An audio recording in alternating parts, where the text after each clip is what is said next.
Para muchos mexicanos, los que viven en las ciudades, generalmente el campo es algo que ven a través de la ventana de su coche, del autobús en que van viajando, o si son más privilegiados, pues lo ven desde arriba, desde el avión. Ese es el campo. Los habitantes de las ciudades de México, a menos que con frecuencia, por razones de trabajo, de diversión, viajen a las zonas rurales, desconocen qué es el campo.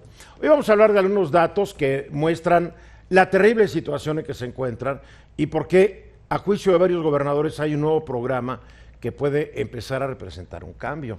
Es lo que dicen los gobernadores. Yo no soy experto en el tema, lo aclaro. Para estar conmigo platicando están Joaquín Ortiz de Chavarría. Hola Eduardo, ¿qué tal? Félix, buenas tardes a todos. Y Félix Loperena, ¿cómo estás, Eduardo, Félix? ¿cómo estás? ¿Qué tal? Buenas tardes a todos. A ver, ¿cuándo fue la última vez que tú te fuiste a una zona rural? La semana pasada, ¿Sí? ¿Dónde? en Querétaro. Sí, pero Querétaro no es zona... No, bueno, fuera en las afueras de Querétaro. ¿A dónde? Pues, Pero, ¿zona rural o rumbo a Celaya. te fuiste a un rancho o qué? Sí, ahí Bien. estuvimos en un rancho. ¿Tú? Mucho tiempo que no. Mucho tiempo. Sí. Yo como hace 2 semanas estuve en varias zonas rurales de Zacatecas. Pero la mayoría de los mexicanos que vivimos en ciudades, que somos 101.200.000, pues no sabemos cómo viven los otros 25 millones, la verdad. Que a fin de cuentas son los que nos dan de comer en gran medida y nos surten de una cantidad de productos que terminamos usando. Madera para nuestros muebles, 20,000 cosas. De acuerdo con el Consejo Nacional de Evaluación de la Política de Desarrollo Social, el Coneval, en 2018, voy a dar números redondos para no confundir más el asunto. El 42% de la población del país era pobre, porcentaje menor al 44% registrado en 2008. Sin embargo, debido al crecimiento demográfico, el número de personas en situación de pobreza pasó de 49,5 millones a 52,5 millones entre 2008 y 2018. O sea, en porcentaje bajó, pero como somos más mexicanos, aumentó el número. Y la pobreza el año pasado en zonas rurales sigue siendo mayor, 55,3%, comparado con el 38% de la gente que vive en las ciudades. Hay más pobres en el campo.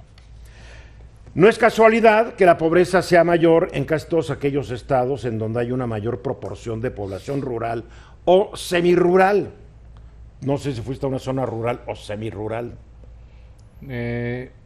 Yo diría que rural, o sea, digamos la ciudad estaba a 10, 15 minutos. Entonces no es... No, o sea, no hay nada, no había nada. Pero es bastante semirural. No hay ¿A ni 10? luz. Oye, ¿a 10 minutos? No había ni luz. Ah, bueno. Entonces es un rancho que... Es un rancho que pues, bueno, que... ya diles que le metan lana. No, si le han metido porque lo generan de manera, Lo usan para costelectivos.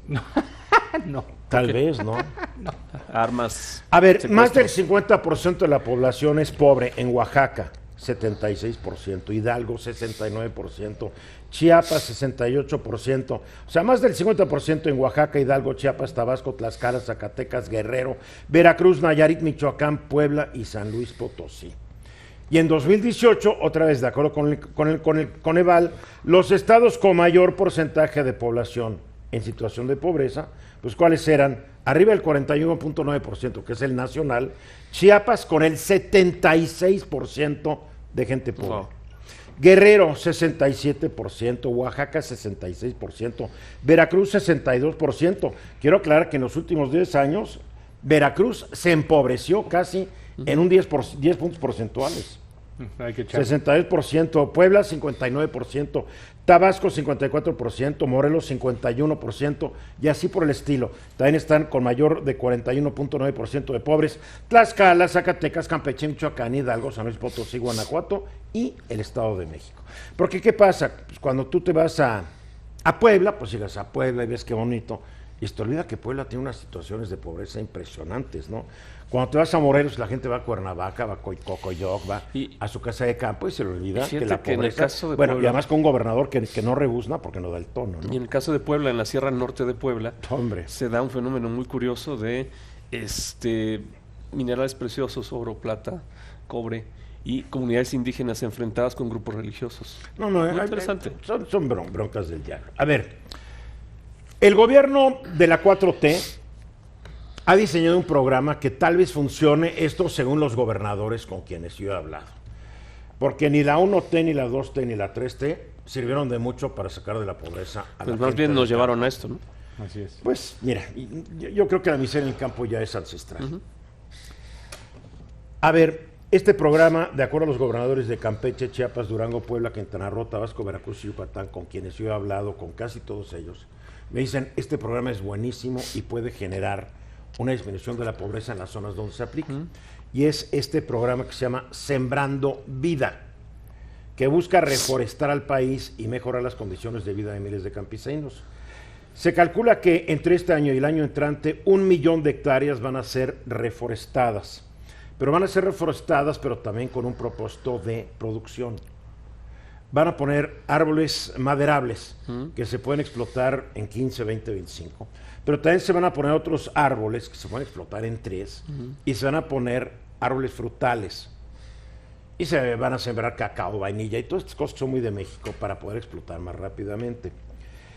Ahorita hay 230,000 beneficiarios del sistema en Campeche, Chiapas, Durango, Puebla, Quintana Roo, Tabasco y Veracruz. Y hay 400,000 hectáreas en donde lo interesante es que siembran su milpa de maíz y las otras cosas. Puede ser interesante. Yo no conozco estos temas. Yo solamente sé que en el campo hay una pobreza terrible y una miseria espeluznante en muchos de esos lugares. Y de acuerdo a estos gobernadores, y conste, estoy hablando que hay gobernadores priistas, panistas y periodistas con los que he hablado, o expriistas o expanistas, lo que sea, y están bastante entusiasmados con este plan. Pues ojalá. Ojalá, ¿no? Estaría bien que funcionara, porque además, digo, es cosa de echarle un ojo a la historia de México y ver que el campo siempre ha sido lo que más han producido de repente para los conflictos de este país son carne de cañón, porque realmente...